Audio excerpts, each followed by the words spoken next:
This is the video for Yamaha MG-10/2 is the mixer, and then first thing you need to do, we need to take apart to be able to reassemble it later on, but we need to diagnose the problem. It has a pulsating sound that I already displayed it on the presented to you at the last video. So what it is here, I'm going to show you. We have several screws here, here,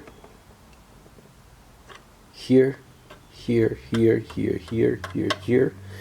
The regular tapping screws that it has to be this one is screw right here as well, and there are 4 more screws on the side here, which are the 4 more screws, which are the Allen screws right here,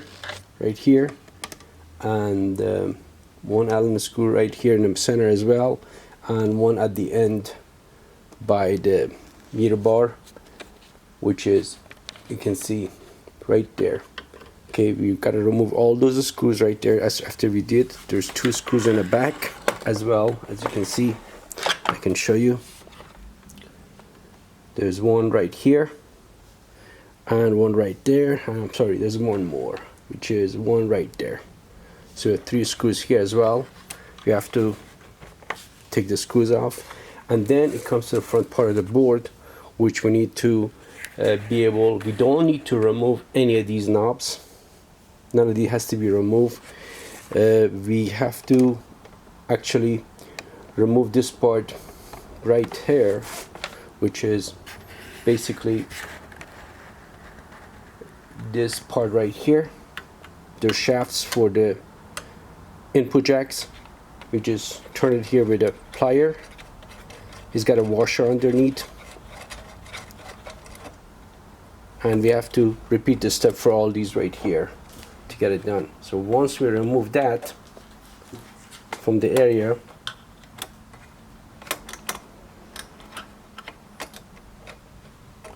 we put it basically all in one container or somewhere there that later on it won't spill all over the floor and we can access to it. Then what I use this to be able to put everything together. And then after we remove all those and the screws, it comes to the part down here, which is our basically the volume knobs.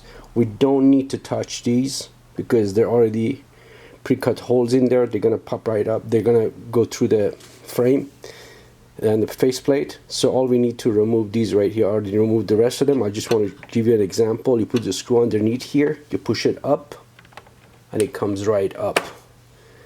You might not need a screw, depends on how tight it is over there. So we put everything back together in the little jar here, tie it up, and then we have to remove the top part here from it, which comes, you can see easily comes off.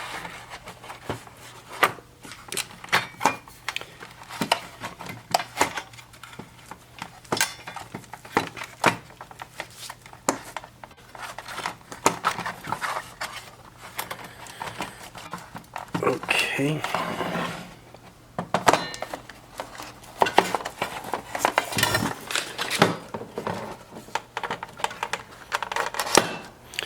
After we remove that, put the part away here. This is the shiny piece right there.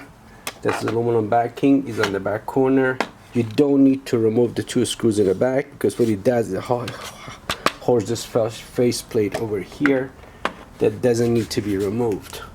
I'll show you the faceplate down here.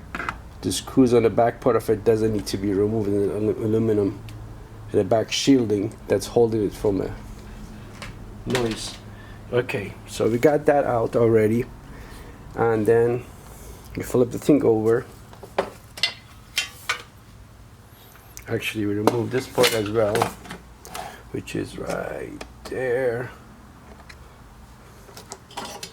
Okay, we turn it up, turn it down here. We remove the plate. Now we have the entire unit opened, and we can work on it now.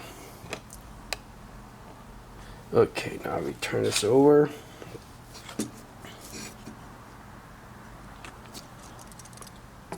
what we're gonna do here, we're gonna use this probably as a guinea pig, and then we're gonna show you how to test every single component here, so later on when we decide to repair or upgrade anything, it would be no problem for you. We're going to show you how to test the transistors, how to test the capacitors, and how to test everything else in the circuit so we can diagnose the problems in it. So just keep watching our videos and subscribe to our channel so you'll be prompted to a new video that we present, and you're going to be able to basically learn everything from scratch here, from a get-go. So we're going to teach you the basic of all the stuff you need to do with voltmeter, all the stuff you need to do with the ESR meter that you're checking the capacitor in circuit, all the stuff you need to do with the capacitor meter by itself, just a separate capacitor meter. And we will show you how to use the oscilloscope for testing and tracing the signal. This is in case that you don't have any schematics to use on this, and then for this particular unit there is no repair schematics, there is no service manual, we have no idea where everything has as far as the guideline as the time versus division, the voltage and all that, we don't know yet. So we're gonna work it step by step, and together we're gonna isolate the problem, and I'm gonna show you how to fix everything from thereafter. So once you learn how to do this, everything else would be easy for you.